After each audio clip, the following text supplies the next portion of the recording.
Are you tired of scouring YouTube just looking for a simple answer on which lens you should choose? Or maybe you're just on a tight budget. You can only afford one lens at the moment. Opinions on YouTube can be absolutely overwhelming. They just drown you in minute details and pointless specifications. This makes it just difficult to select a clear and easy choice. So, if I could have only one lens ever, which lens would that be? Well, I'm going to answer that question, and I'm going to tell you why. And I promise I'm not going to bombard you with pointless specifications and useless data. So let's get to it. Regardless of the type of photography you're into, you're likely using your lenses in just a variety of different settings. For example, although I'm a landscape photographer, I'm often asked to shoot the family Christmas photos or get a great shot of the family pet. However, I mainly use my lenses for landscape photography. In fact, in my video, What's the Best Lens for Landscape Photography?, I spoke about using Lightroom metadata to determine which lens that we most often use, or at least the lens that I most often use. And I'll leave a link to that video in the end in the video description. But anyway, using the metadata in Lightroom, it allows one to determine which lens they use most often. Of course, this is a great start, but I don't think it's that simple.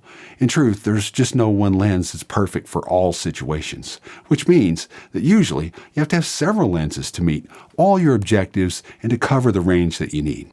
However, a nature or wildlife photographer will likely require much longer focal lengths, longer than most of us use anyway. Nevertheless, since I've been using Lightroom, when I look at the metadata, there's a clear winner as far as the lens I use most often, and that's the 24-70 f2.8.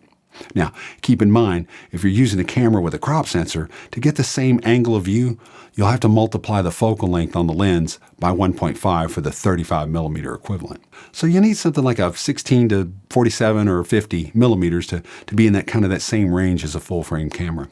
Now, I've captured thousands and thousands of images with my 24-70 compared to other lenses, and that's not insignificant. Indeed, it's something to pay close attention to.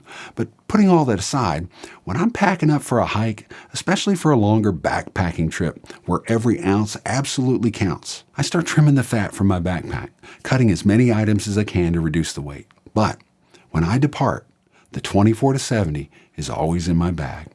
Now, you can let Lightroom tell you what lens to use, but just pondering the overwhelming positive attributes of the 24-70, for me, it's a no-brainer.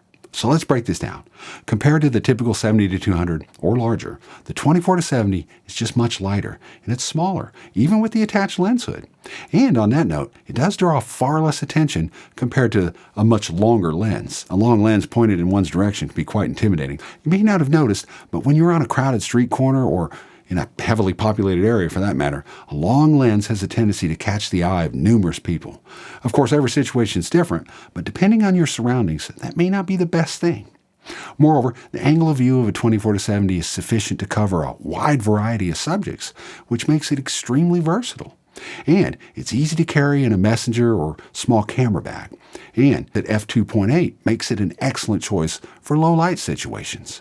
And it also delivers exceptional depth of field, which is another thing to consider. A typical 24-70 to f2.8, it's reasonably priced when you compare it to longer focal lengths that most of us will likely never use or will use less often. Although a full frame f2.8 lens is quite expensive, unless you're rich, of course, and well, I'm certainly not, but these lenses they're just an investment, and they'll likely endure the test of time, and you'll have them for a lifetime.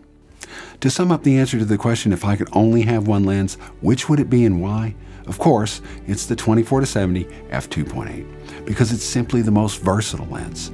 Truly, you get the most use out of the lens for the money. And most experienced photographers, they realize that the lenses one chooses, it drives the direction of one's photography. Therefore, only having one lens, the 24-70, it offers the most flexibility in most situations. In retrospect, many of my favorite images, they wouldn't have been possible with other focal lengths.